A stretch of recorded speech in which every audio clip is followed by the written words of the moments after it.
The rain, the cold, it all sucked. The last 5 miles was hard, but would I do it again?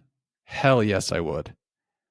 Because during these times when you're trying to dig deep, when you're trying to push past your limits, that's when you find out who you are.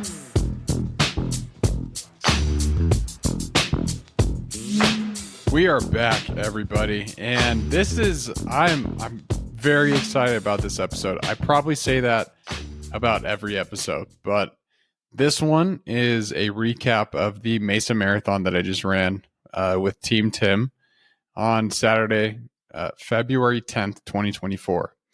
And the reason this is a big deal is because I've been hyping up my training, my goals for this entire marathon, which we're going to go into. This episode is going to be a recap of that. It's going to be a recap of the experience itself, all the training that went into it, some of the lessons that I learned along the way, and then just a few other things that I want to talk about with this topic. And we did it. We finished the marathon. The training was hard and it paid off. I was able to accomplish running the Mesa Marathon at a final time of 2 hours, 58 minutes, and 37 seconds, ultimately qualifying me for the Boston Marathon. Now, there's a process I have to get drawn for that, but I'm going to do it. I'm going to hopefully get that drawing and run the Boston Marathon with my wife next year. So big things have happened this past weekend, and I want to just highlight some of the biggest takeaways that I learned from this journey, and then also just talk about the actual event, because the Team Tim race this year was my favorite one that I've done. I mean, I've only done two, but this race has been going on for 4 years now, officially. And next year will be 5 years. We're planning on doing it in Las Vegas. But this was a once in a lifetime experience, in my opinion. Team Tim, I've had Allie on to talk about the podcast, or on the podcast to talk about what Team Tim is, what the idea behind it came from, and kind of the concept of putting yourself out there and doing hard things. Now, you know, that legacy was built around Allie's dad, Tim Murphy. And one thing that he would talk about all the time is doing hard things, pushing yourself, trying to test your limits, and stepping out of your comfort zone. Because ultimately that's what life is about, right? Is trying to see what you can do, trying to see what's next for you, and really testing your limits. Everyone this weekend tested their limits. And that's what I love to see, is people trying to do something hard. But more importantly, the reason I love Team Tim is we're all doing something hard together. And we're all striving to raise awareness for cancer and to show those families who might be going through someone who's affected by cancer, or they might be experiencing cancer themselves. We want them to know that there's support and that there's a community who's out there running half marathons or marathons in their name. And it was a great weekend. So I just want to tell the story, really. Go back from the start and talk about what went into it and everything in between. So let's do it. Let's jump into this thing, because there's a lot to it. But the Monday before, so I got my training program from my coach, and this was when I was tapering to the max. And really what that looked like with my training was Tuesday was my last speed workout. It was only 4 miles, and I had 4 1,000 meter repeats. And it was just quick, make sure that my legs were feeling strong and I was ready for the race. And after that, I ran 5 miles the next day. I wasn't supposed to, but I was feeling really good, and I had new shoes, so I kind of got cocky. I probably shouldn't have done that, but my coach said 3 miles. I should have listened to it. Sorry, Coach Jackie. Shout out to Jackie. I will say, yeah, like my coach's name, her name is Jackie Hendrickson. She has coaching programs for anyone. she's phenomenal. She takes you through. She makes it very personal. She tries to understand what your goals are. She gets a good idea of where you're starting at and then makes a program based on that. So if you're looking for a marathon coach, Jackie's a great option. She is a registered dietitian as well. So she knows exactly what you should be putting into your body. And again, we'll go into that part because oddly enough, that was one of the hardest parts for this marathon is fueling for it. But so I was tapering that entire week. And Allie and I woke up on Wednesday, which was the day one of my carb load. So my coach Jackie sent me my required carb intake for this marathon prep, knowing that she's a registered dietitian and knowing that she's had experience running. Like she just ran at the CIM, a sub-3 marathon in the women's division. I can't remember her final time, but she's very experienced, very fast. And so I trust her. I'm like, okay, if she's telling me to eat this much, I'm going to. So Wednesday, I needed to get in 750 grams of carbs. Thursday and Friday were both 600 grams of carbs. And if you don't know nutrition that much, 750 times 4, which is how many calories are in 1 gram of carb, is 3,000 calories of pure carbs. Typically on a normal day, I'll eat around 2,600 to 3,000 calories altogether. So that's protein, carbs, and fat. And so just getting 3,000 calories from carbs was a challenge on its own. And unfortunately, I wasn't even able to reach that. Like I was texting my coach, like, how am I supposed to be doing this? She's like, drink some fruit juice, go get a smoothie. I don't know. Just binge out a little bit, go get a cookie. But I was struggling. But Wednesday we woke up and we got on a flight to Arizona. I had a huge oatmeal bowl in the morning, ate a bunch of snacks throughout the day. I kind of use it as like not a cheat day because I was still trying to maintain keeping protein low and fats low, because when you're carb loading, you want to do that. Otherwise you could experience some serious gut distress and not have a great time. So you don't want to be on the toilet a lot, especially on race day. And so I just try to keep my proteins and fats down and my carbs high. So I'd eat things like subs. Allie and I went out to dinner and I got a bunch of rice and it was delicious, and kind of just use it as a time to eat a bunch of foods that I love, but we're still relatively healthy. So lots of potatoes. I got a breakfast burrito a couple times. Anyways, kind of irrelevant information, but if you know me, you know how restricted I am with my diet. It was kind of fun to carb up a little bit. So like the next 3 days, I was just feast mode and no activity. Like I was resting. I was trying to keep my body, stretched out, limber. I was doing everything that I needed to make sure that I was healthy and strong for race day, which was Saturday. And that entire week, we just spent time with family, hung out with friends, caught up with them. It was awesome. And Friday night, we had our Team Tim dinner where everyone who wanted to could come over, grab a shirt, and have a sub, just hang out. And it was awesome just hearing all the different runners tell their stories. What's great about Team Tim, and one of the reasons I love it, is it's most people's first half marathon who do it. It was my first half marathon, and it was my brothers. Both my brothers did it this year, and they killed it. Some of our friends did it for the first time this year. Shout out to Roxy. And it was just cool. Like, people never tell them. They always say, I'm not a runner. I can't run. That doesn't sound like me, until they do it. And they realize, you know what? Maybe this is possible. I can do this if I just stay committed and focused on the goal. And that night on Friday, it was just great to hear everyone getting all excited. Lots of people were nervous. There was a lot of fear in the room, but that's okay. I think that's just expected to come with race day.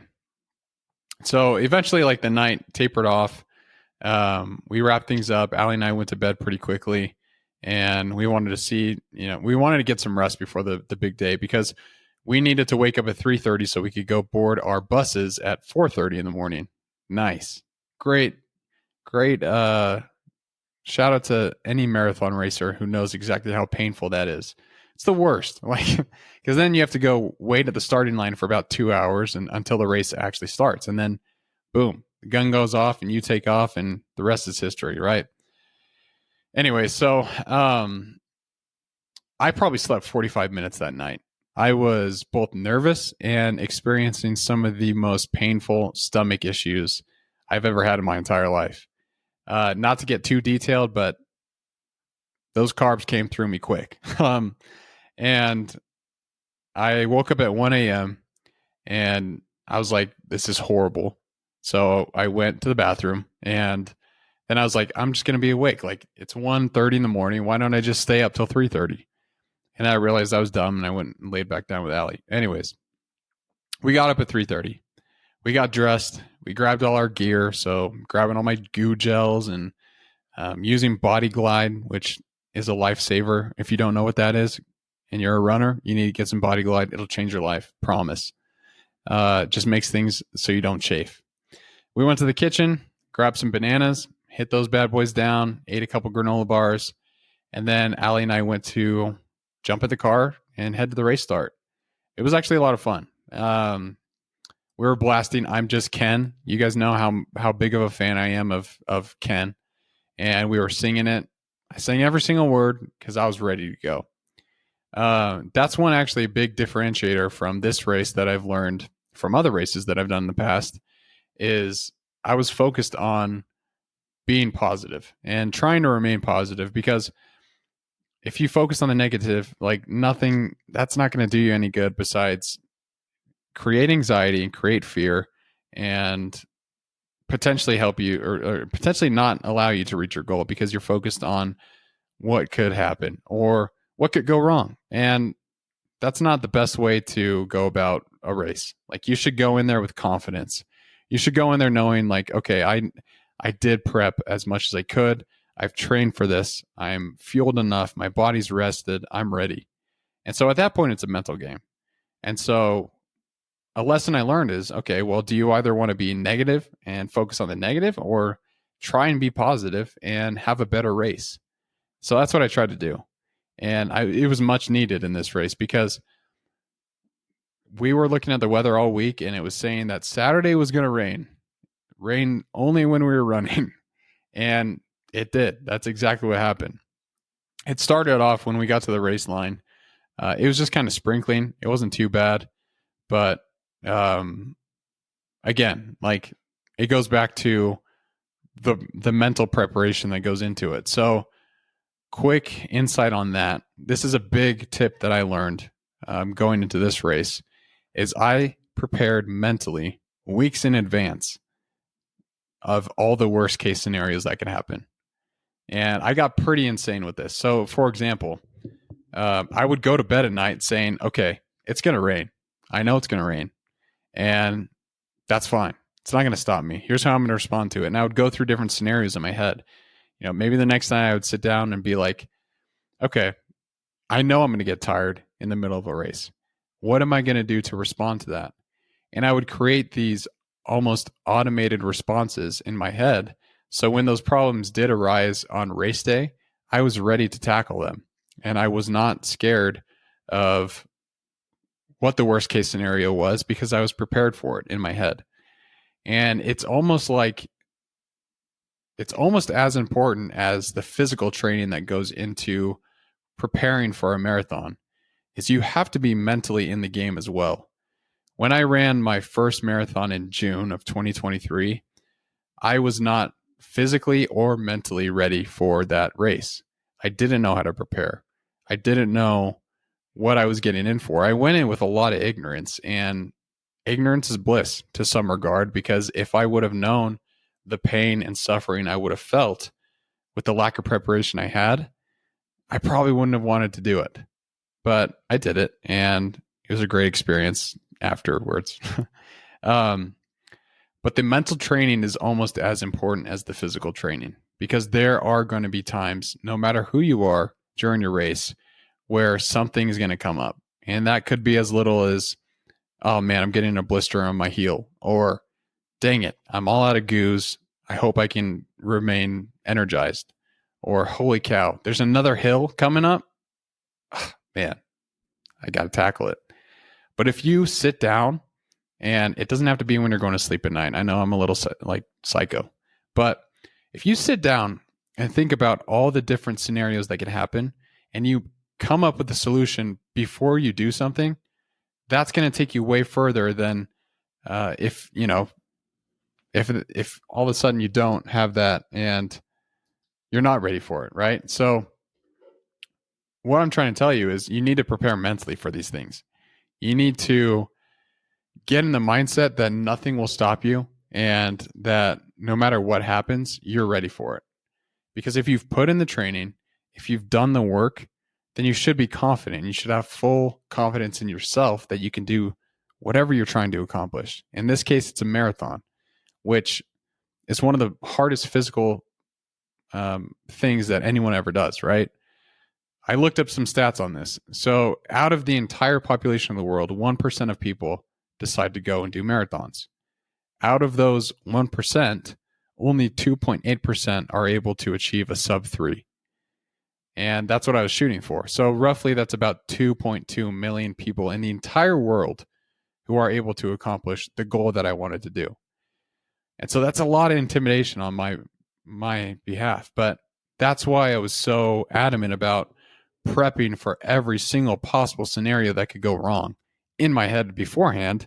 So when they came up, I was ready for it and I knew what to expect. People would ask me before, like the week leading up to it, like, are you nervous about the race? And I said, no, I'm not nervous at all. Why would I be nervous? Like, I've already gone through everything that could go wrong and I've come up with a solution for it. And so mentally I was prepared. Physically I was prepared and I knew I could do it. And so the only thing that threw me off a little bit was my stomach. The night before kind of scared me because I was, like I said, things were flowing through me. Sorry if that's a little too much information, but it was tough. And when I got to the race line, Allie and I went to the bathroom right before. And then 15 minutes before the race started, I was like, I still feel pressure in my stomach. Like, I got to go see what I can do here. Luckily, I was able to release the hounds. That's all I'll say. And get a little more situated and ready for the race. So I was feeling somewhat confident going into it. But once we got there, this is kind of where things got a little scary for me. And I've prepped, for everything that could go wrong, but I wasn't prepared for the competition. So I get up to the starting line where I needed to be, and the pacer goal, or the pacer that was going to set the tone for the 3-hour marathon, all those people who were lined up on that starting line were all of the elite. So this was both a moment of fear and pride for myself, because it was a moment of pride because, one, I'm running with the elite. Like, the people around me are phenomenal runners. Like, they've obviously been doing this way longer than I have.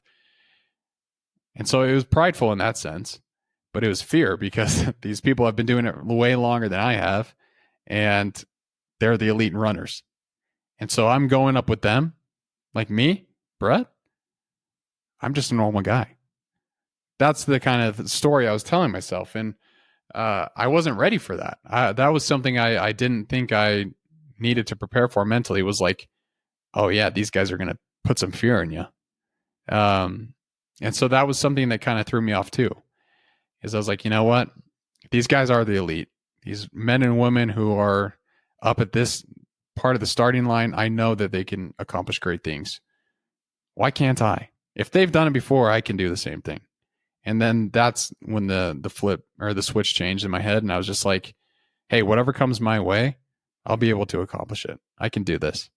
So that was something that kind of threw me off. But the gun went off and the race started.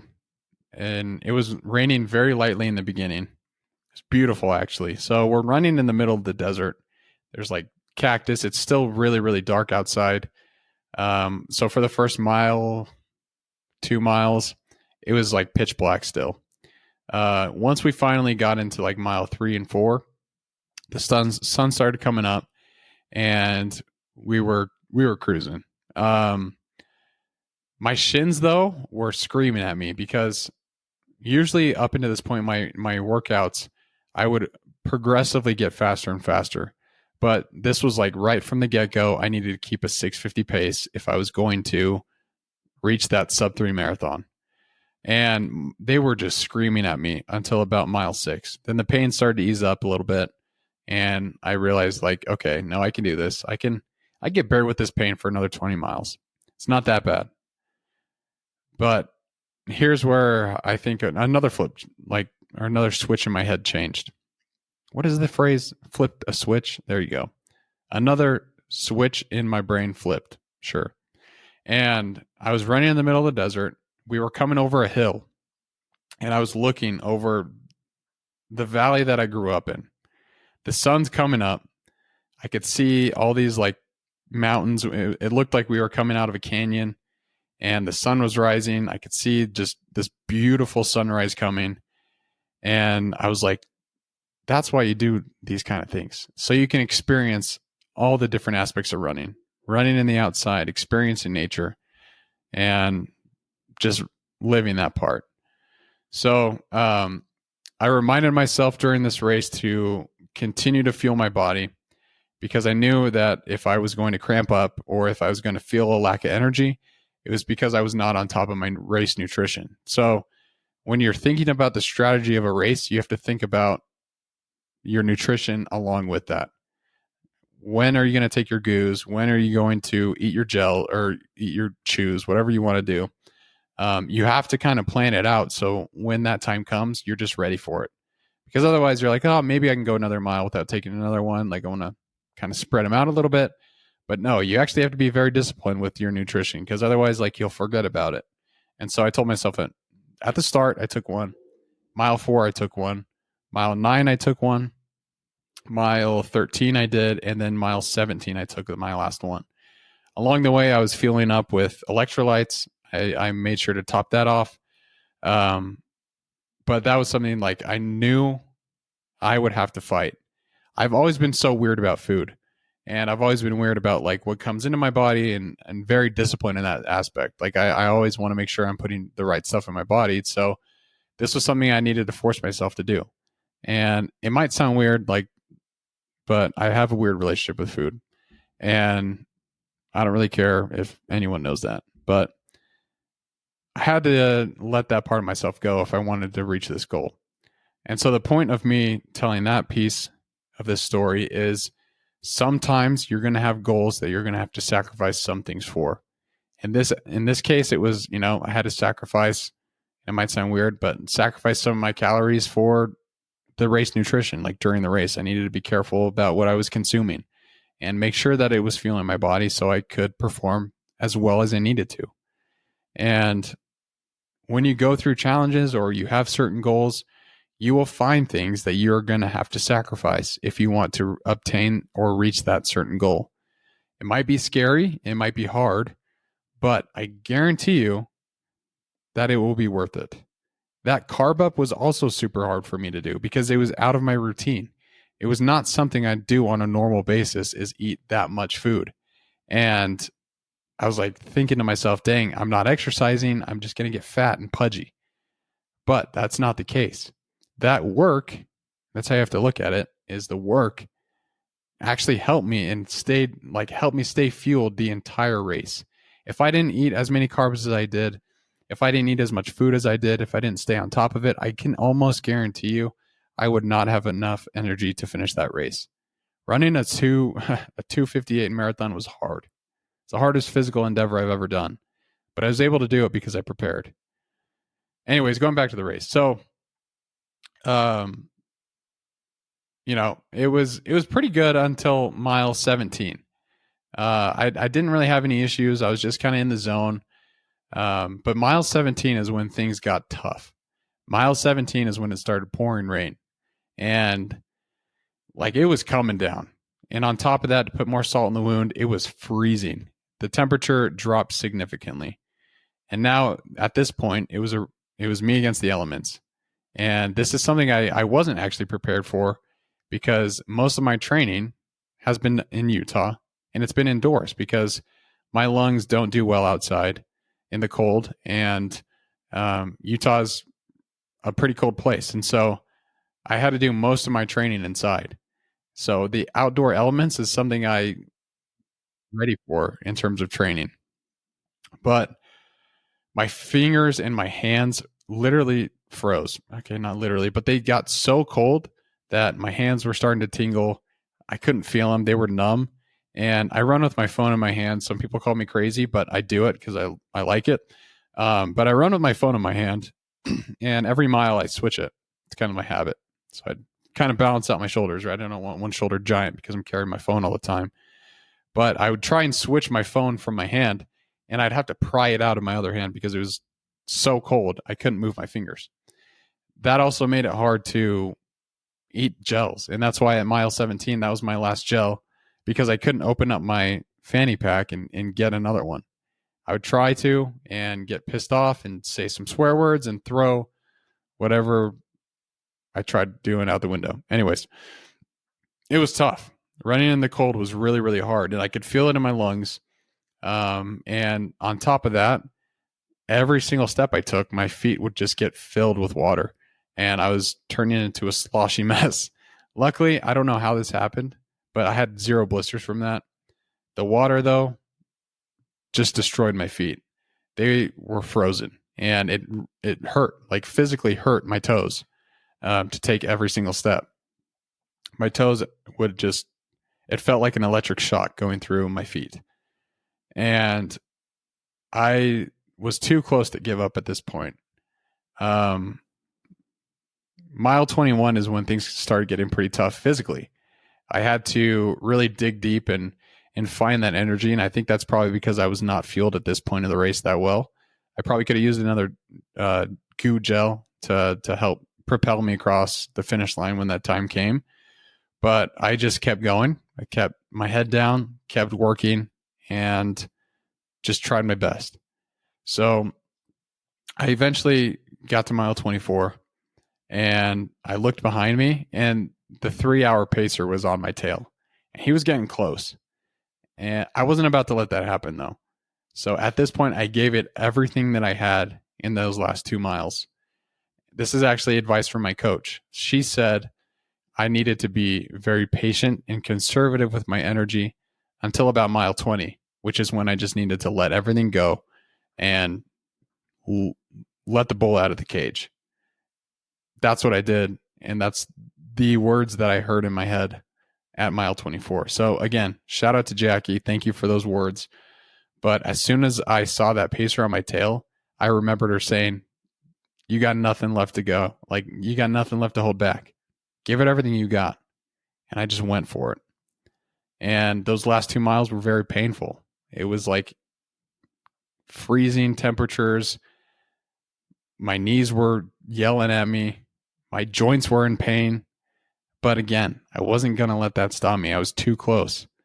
And eventually I crossed that finish line at 2 hours and 58 minutes.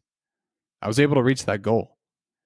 As I was running up to the finish line, the energy was just unmatched because I knew I had family and I had friends who were on that sideline cheering me on. I knew I was running for a bigger cause than myself. I was running to support those families who are affected by cancer. I was running in honor of Tim. And all these different things I kept telling myself of those like positive reassurance of like, hey, you're doing this for a better purpose. You know, think about your family, your friends. Like, that's what drove me to success. It wasn't anything that I did. All the preparation obviously helped, and I couldn't have done it without it. But the mental game is hard to fight. And if you don't have a reason that's bigger than yourself, that mental game is going to be hard to battle. Like, you got to find a reason to do these difficult things, because otherwise they're going to seem unachievable. But if you have support, if you're doing it for a greater purpose than yourself, you'll be surprised what happens. And now I'm qualified for the Boston Marathon. And that to me is, I'm very proud of myself for that. And it sounds weird, but I really am. I'm not trying to hype myself up, but damn, I am proud of myself. I'm proud that I was able to stay committed to doing something difficult, something that was incredibly scary to me, something that was challenging me. It challenged me every single day. There were days I didn't want to get up and train. There were days I didn't want to, eat the foods I needed to. Sometimes I just wanted to just relax. But I knew if I wanted to achieve that sub 3, that wasn't an option. And I'm just proud I was able to stay committed to that and remain focused on the end goal, remain focused on the process during it.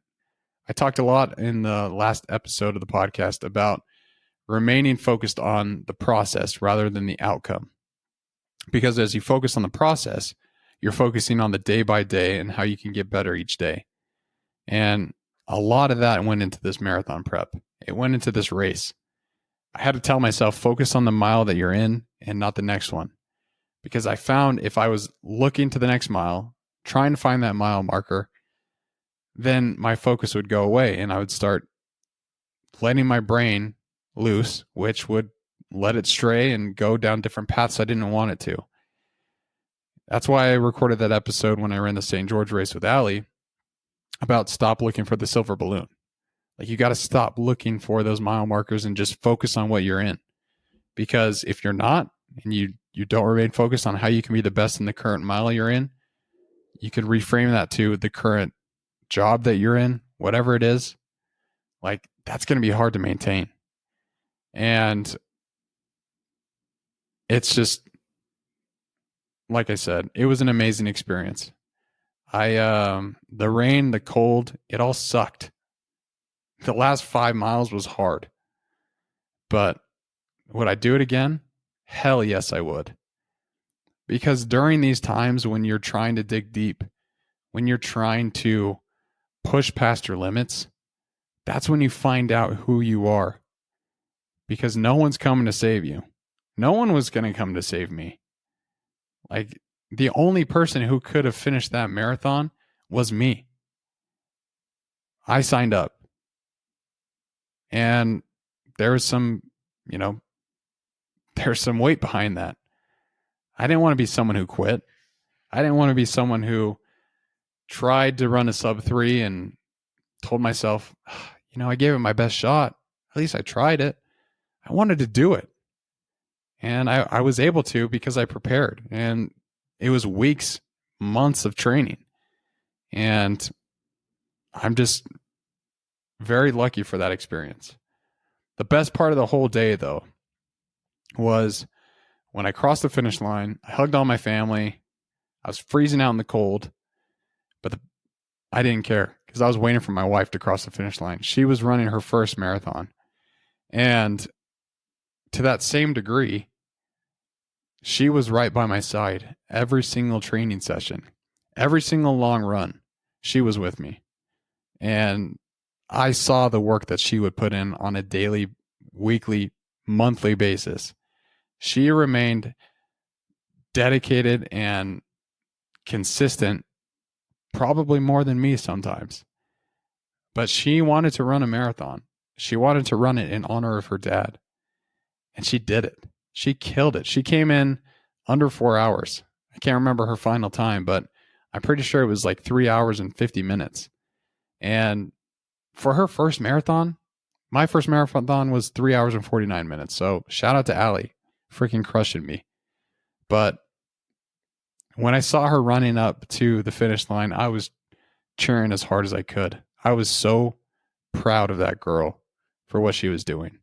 She was doing something that, again, not a lot of people do. 1% of the population decide to run marathons and actually achieve it. And she was about to. She's going to be part of that 1%, baby. And when she crossed that finish line, I was the most proud husband in the entire world. I still am, because she shows that same dedication to everything that she does. But what I really saw was the days of work that went into it, the consistency, her dedication, the tears that she shed along the way. That's what I saw. when she crossed that finish line. All the work that she put in. And she was getting after it. And obviously, I'm proud of anyone who runs a marathon because it's so hard. It's incredibly difficult. But I did my best to hobble over to her. I gave her the biggest hug. And the fact that we can share that experience of pushing past these physical, difficult endeavors together, like she knows exactly what it's like to run a marathon now because she's done it. And I have too. And I know how hard it is. But now that we get to share that experience, like our relationships just got so much better because like we support each other and she supports me. I gave a shout out to Jackie, and I'd be the worst husband if I didn't give a shout out to my wife because she's the one that when I would wake up tired, I'd look over at her and I'd say, hey, I want to make her proud. And I would get up.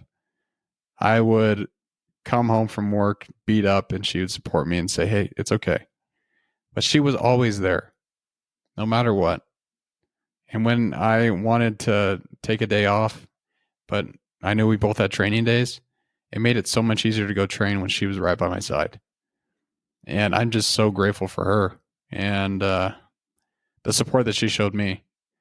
And so proud of her for accomplishing this goal that she had of running a marathon. Because now she's a marathon runner.